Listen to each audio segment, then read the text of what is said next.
Comme rapporté précédemment par Nos Soins, le recrutement n'est pas encore clos à la JSK. Et pour cause, les dirigeants ne désespèrent toujours pas pour engager un arrière-gauche et probablement un meneur de jeu avant la clôture du marché estival. Après avoir exploré la piste locale et africaine et avoir négocié avec Yanni Amash qui avait opté finalement pour le MCO, les responsables de la JSK se tournent vers la piste émigrée. Ils sont à la recherche d'un franco-algérien capable d'apporter un plus à l'équipe. Et comme le mercato en France et dans certains pays européens prendra fin le 31 de ce mois en cours, les dirigeants des jaunes et verts de la JSK attendront jusqu'au début du mois de septembre dans l'espoir de trouver un ou deux joueurs de valeur. Si pour une raison ou une autre un arrière-gauche de valeur ou un meneur de jeu ne sera pas retenu par son équipe et qu'il ne trouvera pas un club preneur à la fin de ce mois, les dirigeants de la JSK ne rateront pas l'occasion pour faire le nécessaire afin de le ou les recruter avant le 10 septembre prochain. Ils ne veulent pas recruter juste pour recruter, mais ils sont en quête d'un ou des joueurs capables d'apporter un plus à l'équipe.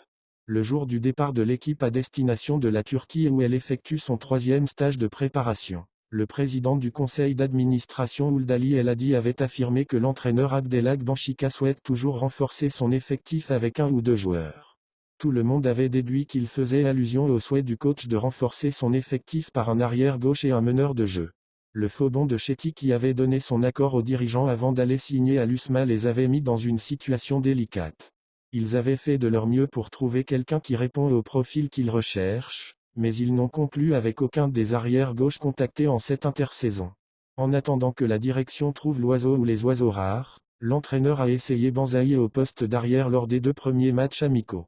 Il l'avait titularisé lors de la première rencontre face à Turgutluspor mais comme son rendement n'était pas à la hauteur des attentes placées en lui, il l'a laissé sur le banc lors de la 2e joute amicale face à Al-Muira avant de l'incorporer en seconde période. Pour le poste de meneur de jeu, il a essayé Chekal, mais bien que celui-ci soit l'une des satisfactions de cette intersaison et qu'il a démontré qu'il a sa place sur l'échiquier des Canaries, on croit savoir que les dirigeants font le maximum pour renforcer leur effectif avec un véritable meneur de jeu avant la clôture du marché des transferts. Le staff technique aurait aussi essayé Redjem au poste de meneur de jeu.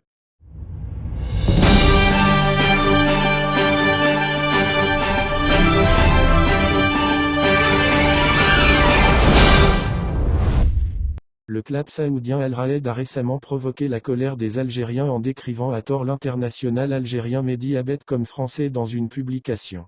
Cette erreur a rapidement suscité des critiques, notamment de la part du journaliste Hamza Benjedou et de l'entraîneur Oussama Tefaï, qui ont fermement demandé une correction pour respecter la véritable nationalité de Mehdi Abed, un joueur clé de l'équipe nationale algérienne.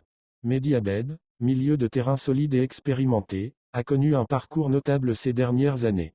Après avoir joué pour des clubs européens tels que Panathinaïkos et Dijon, il a rejoint le club turc de Başakşehir, où il a évolué pendant plusieurs saisons. Abed s'est également distingué lors de la Coupe d'Afrique des Nations 2019, où il a été un élément crucial de l'équipe algérienne qui a remporté le tournoi. Malgré la polémique entourant son arrivée, Al Raed n'a pas encore dévoilé les détails du contrat d'Abed. Ce dernier retrouve dans le club saoudien son compatriote Amir Seyou, ce qui pourrait renforcer la cohésion et l'efficacité de l'équipe. Les supporters algériens attendent maintenant de voir si Al Raed rectifiera son erreur et rendra hommage à l'héritage et aux performances de Mehdi Abed en tant qu'international algérien.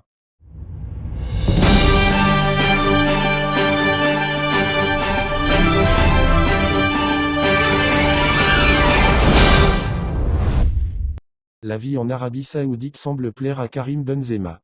L'attaquant d'origine algérienne, Ballon d'Or 2022, a récemment annoncé son intention de s'installer dans ce pays arabe, même après la fin de sa carrière sportive.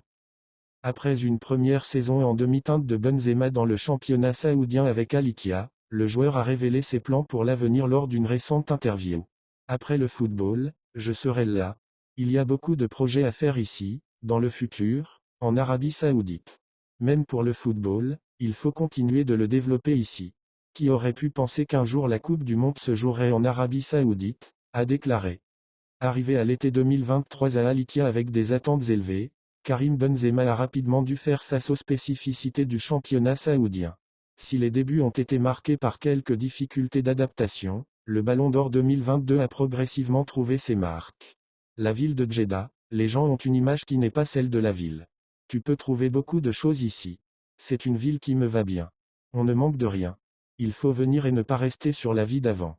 Il y a tout ici, tu veux aller à la plage tu peux, boire un café, a ajouté Benzema, ambassadeur pour la Coupe du Monde 2034. En parallèle de sa carrière de joueur, Karim Benzema s'est vu confier un rôle d'ambassadeur pour la Coupe du Monde 2034 que l'Arabie Saoudite ambitionne d'organiser. Cette mission lui permet de s'impliquer dans des projets à long terme et de contribuer au développement du football saoudien sur la scène internationale. C'est beau et c'est dans la continuité de ce qui se passe depuis 3 ans avec l'arrivée de grands joueurs. C'est le cadeau. Ça va ouvrir plus de portes. Les gens vont venir visiter et ne pas rester sur la première impression, souligne encore. Il faut souligner que le choix de Karim Benzema de s'installer en Arabie Saoudite au-delà de sa carrière de footballeur n'est pas simplement motivé par des considérations professionnelles. Il s'agit d'un choix de vie mûrement réfléchi. Benzema a expliqué qu'il se sent bien dans ce pays, où il trouve tout ce dont il a besoin pour mener une vie épanouie.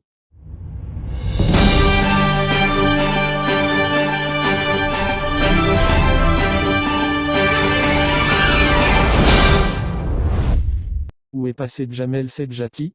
Fraîchement auréolé de la médaille de bronze qu'il a gagnée sur le 800 mètres aux Jeux de Paris 2024 samedi 10 août, le demi-fondeur algérien a brillé par son absence au meeting d'athlétisme de Lausanne jeudi dernier. Il ne sera pas sur la ligne de départ ce dimanche au meeting de Silésie, Pologne, de la Ligue de Diamant alors qu'il a été porté présent par les organisateurs.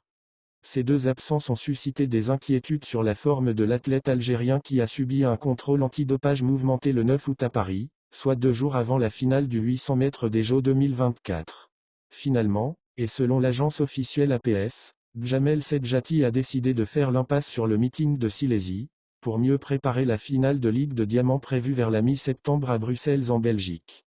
Le médaillé de bronze aux Jeux de Paris 2024 a pris la décision de suspendre la compétition pour se consacrer uniquement au travail de fond, selon l'APS.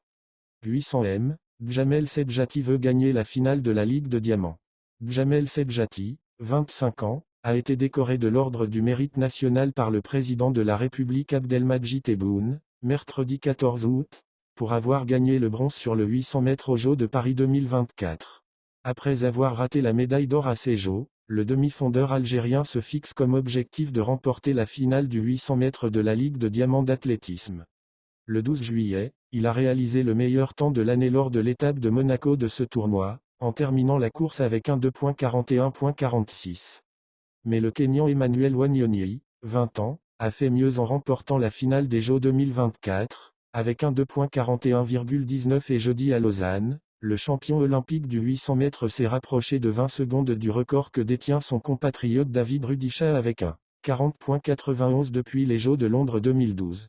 La finale du 800 mètres de la Ligue de Diamant sera difficile pour l'Algérien qui doit mettre tous les atouts de son côté pour battre le champion olympique kényan qui cumule les exploits.